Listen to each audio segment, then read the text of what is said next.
Hello, everyone, and welcome to day 4 of Tales from the Quarantine, Daniel Miles's day-by-day video log slash vlog slash podcast of the COVID-19 quarantine. Yes, sir, yes, ma'am, yes, those who prefer other titles. Yeah, things are going good. Today was kind of a slow day. As I'm recording this, it's about 5 o'clock my time. And so I figure about 7 o'clock, 7:15 for the time that most people who are watching this are watching on the East Coast of the U.S. Things are going okay, but good news, good slash big news. So I've been kind of waffling back and forth on really spending my time doing something. In the past, I really hadn't seemed to be able to find something with the scope and the sort of intensity that I was looking for. So I finally actually found that today, thanks to another teacher at the Anglo, at the school that I teach at.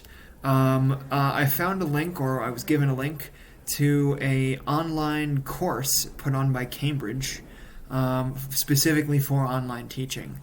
And so it's 4 weeks. But I mean, you can do it at your own pace. It's sort of scheduled to be 4 weeks if you do it on time. But so I think it's something like 80 hours, something like that, either 50 or 80 hours. I can't remember. It provides a certification from Cambridge, which will be good. And so that's what I've decided is going to be my project. Obviously, I'll still be here. I've been telling myself, and I think been telling you, that I'm going to be writing for the blog that I publish these videos on more. I haven't really had much traction with that, but really it's the perfect time because I've been wanting to write about politics and what's been going on with politics.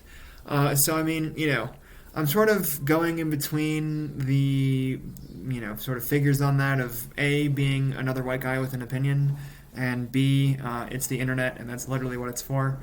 I finally found a project. Of course, plan to continue with the blog, but it makes me happy that I've sort of finally found a project of the scope and intensity that I've been looking for.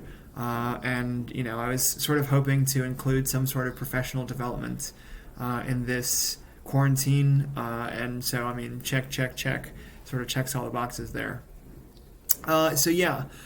One thing that I have noticed to be a challenge is that, I was super duper prepared at the beginning of this quarantine, sort of made a list of everything that I figured would be important to be prepared for or to prepare for the quarantine. And one of the things was the setup of my apartment. Actually, I've been meaning to...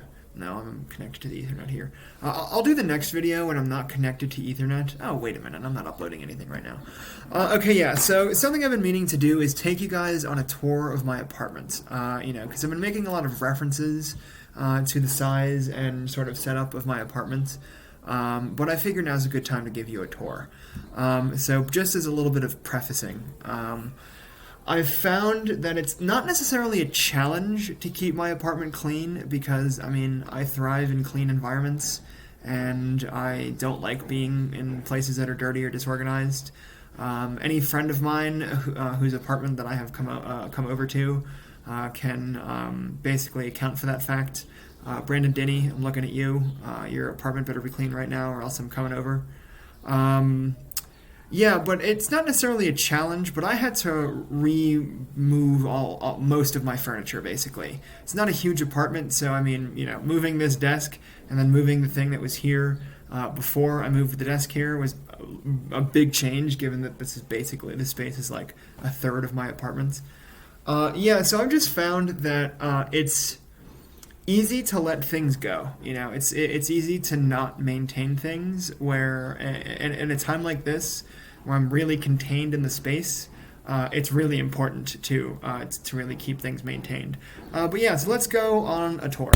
Let's start right here from,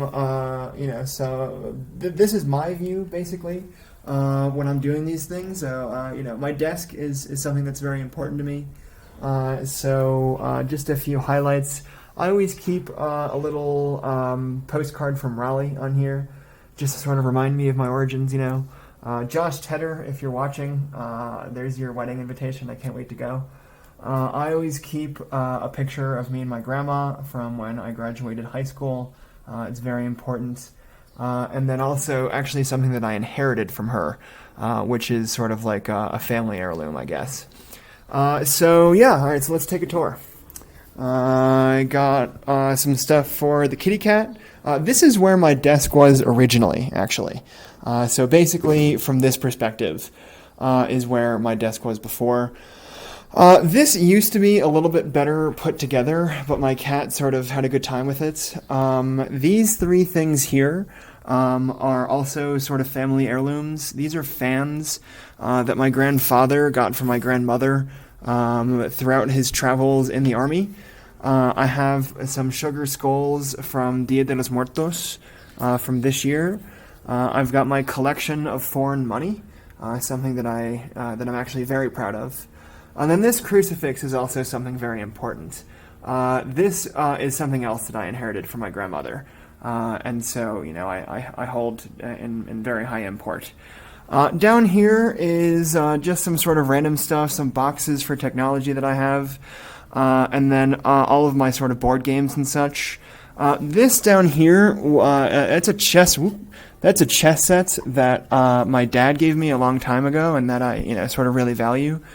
These two things, we got a mini chess set here, and it's really dark. It's kind of hard to see, but it's a mini chess set and a mini domino set, both of which Alex O'Neill and I got in Cuba. Which I, obviously hold very close to my heart. And then this thing, this cardboard box, this was actually given to me by my ex-girlfriend's mother. It's a nice marble chess set from this place down in the south of Mexico, Tulum. Yeah, right. So, get some light in here. This is the crown jewel of the apartment. It is a giant bed. Love it so much. My little kitty cat's favorite blanket. It's a raccoon. And speaking of my sweet little kitty cat, there's my little baby. She's inside her can't see her. She's got her own little cubby, and so she's taking a nap in there as always. Okay, and then my very humble kitchen. Very humble kitchen. So yeah, that's what's going on in here. Not a lot. And then I've got, my two favorite poems up here on the screen. Yeah. So I mean, when I'm talking about how small my apartment is, that's what I mean. It's a small apartment. It's a studio. I didn't show you the bathroom because, well, that would be weird. But yeah, so that's the apartment. That's what I'm talking about when I say how small it is. So, you can see how easy it is to feel a little constricted in here. But yeah, so that's been sort of my thought of the day, is sort of keeping and maintaining the apartment. But we'll see, how things go. So today's only day 4. We're still pretty early in on things.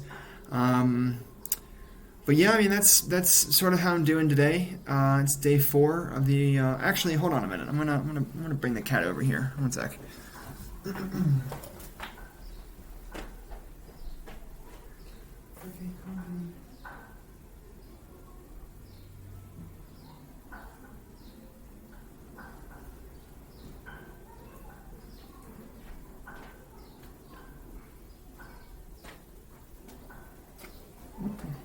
Sorry, baby. Yeah. So, this is my sweet little baby. This is my Mollete. Say hi, Mollete. Hello, everyone. Hi. Well, that is day 4, everybody. So, from me and Mollete, I hope you have a lovely day. I hope you're doing well in the quarantine. And we'll see you later. Bye.